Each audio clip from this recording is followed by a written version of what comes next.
So, as I'm sure you've all heard by now, sadly and tragically, the singer Chris Cornell died of an apparent suicide 2 days ago. And I have to be honest, I was never a huge Soundgarden fan. I wasn't a huge fan of Chris Cornell's, but whenever a musician dies so young and so tragically, it really affects me, and it got me thinking. I've actually been wanting to do a video on the topic of anxiety and depression in the music business for the last few weeks, and even before the news of Chris Cornell's passing.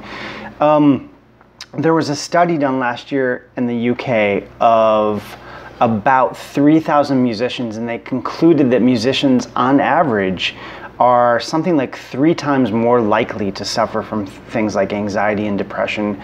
Of the 3,000 respondents in this study, I think about 70% of them indicated that they at some point had suffered from severe anxiety and or depression in their lives, compared to about 16% of the general population.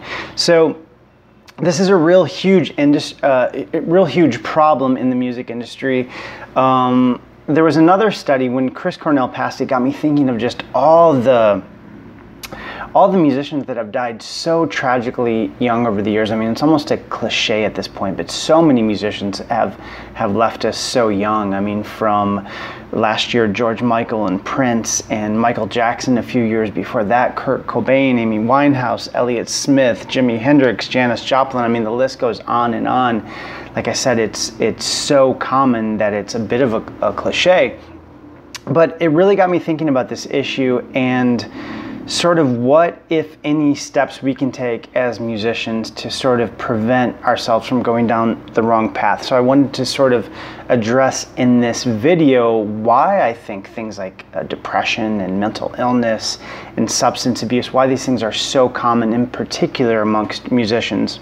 So this is my admittedly very unscientific take, and I think this is a complex problem. I'm certainly not going to unpack the problem in its entirety in this video, but I think in some ways the music industry is sort of a perfect storm for things like depression and substance abuse. And the reason I say that is I think it's fair to say in general, and I'm definitely generalizing, but I think generally speaking, musicians are more sensitive and vulnerable to things like depression and anxiety to begin with due to their personalities. I think that that's a fair sort of assessment to make, that generally speaking, artists and creative types are more sensitive people. I mean, I certainly consider myself a sensitive person in a lot of ways. And I think if you take a person like that and place them, or if they willingly, in a lot of cases, put themselves in an industry like the music industry that is so incredibly competitive and difficult, and in many ways sort of the antithesis, it's sort of the exact wrong environment for the personality of a musician to thrive in the music business. I mean, it's just so difficult on so many levels. So I think, sadly, it sort of makes sense to me why so many artists struggle with these issues. And in my own case, and I've talked a little bit about this on my blog, I've suffered, I wouldn't say from severe anxiety, but at a couple different points in my life, I've kind of struggled with anxiety. I've never been medicated or anything like that for it, fortunately. But it's an issue that I've had to deal with. And it's always been sort of a chicken and egg sort of situation where do I struggle with these issues because I'm a musician, or am I a musician because I'm a sensitive person that's sort of drawn to the arts and doing something creative in the first place? And I think it's a little bit of both, because I think, like I said, the music industry is so difficult that it makes sense to me that a lot of musicians would, you know, there are sort of these pitfalls, these sort of vicious cycles we can get caught in if we're not careful as musicians, things like substance abuse. And I know Chris Cornell had talked very publicly about struggling with depression and substance abuse over the years. So I certainly don't know what was going on in his mind when he apparently took his own life, but it was obvious that he had struggled with these issues over the years, as do a lot of musicians. So the question becomes, what do we do about this issue? I mean, if we know this about ourselves, And if this is sort of a potential pitfall that we as musicians can fall into, what do we do about it? And I think this really comes down to having really good self-awareness, knowing yourself, knowing what really drives you, knowing your strengths and weaknesses.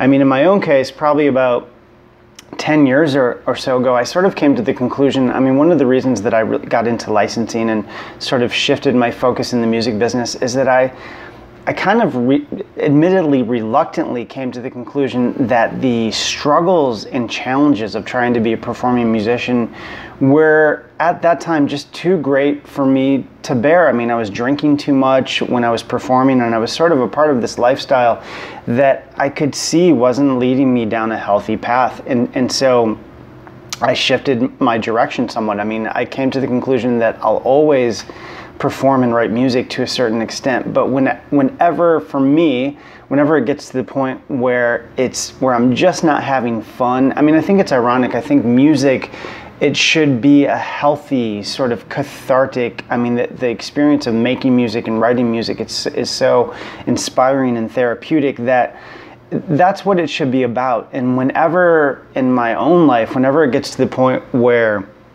the struggle and challenge is so great that I'm just not enjoying myself, or like I said, at one point when I was performing a lot, I felt like I was drinking too much, which obviously is, I mean, I take responsibility for that. You don't have to drink to perform.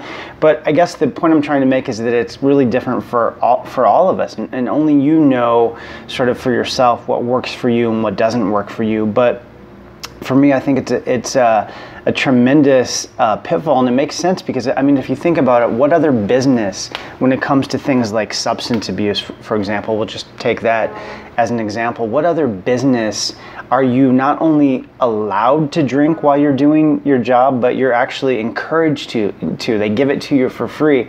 I mean, it makes sense to me that so many musicians struggle with these issues.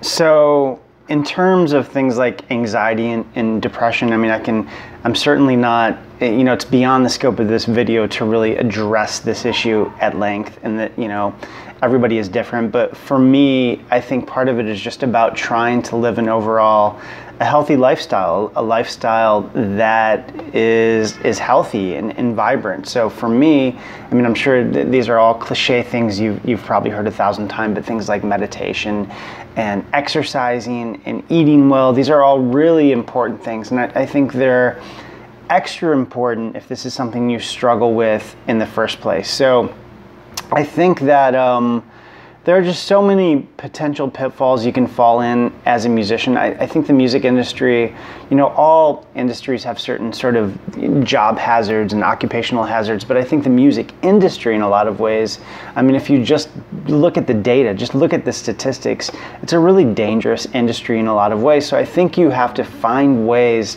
to mitigate these risks. And you know, like Charles Bukowski, the writer, used to say, find something you love and let it kill you. And I used to really like that quote. When I was younger, I thought that was so romantic and inspiring. But as I get older, when I hear that quote now, I just think, no, like that's such stupid advice. Don't find something and let it kill you. I mean, we're all going to die eventually. I get that. We have finite lives. But find something that inspires you to live. Find something that inspires you and gives you the will to inspire others to live more vibrantly and beautifully. So I think that there's this romantic idea of when rock stars die young. I mean, hopefully that this sort of mythology is kind of fading to a certain extent, but I think there used to be sort of this romantic idea that all these rock stars like Hendrix and Joplin and Cobain, there was something romantic about, you know, only the good die young and all these cliche ideas around that. But I just don't think it's worth it in my point of view. I certainly think the will to create art and the impulse to sort of, you know, reach for the stars, as a lot of artists are prone to do, I think that's a beautiful impulse. But I think if it gets to the point where you're not enjoying yourself or you're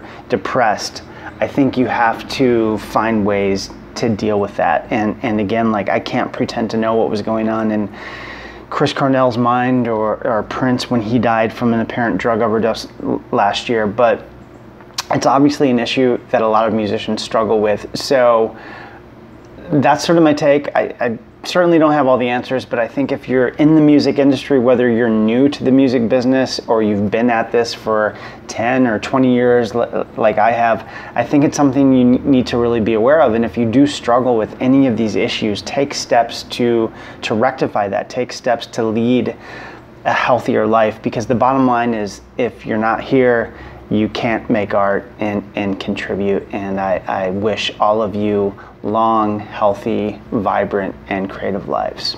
Have a great day.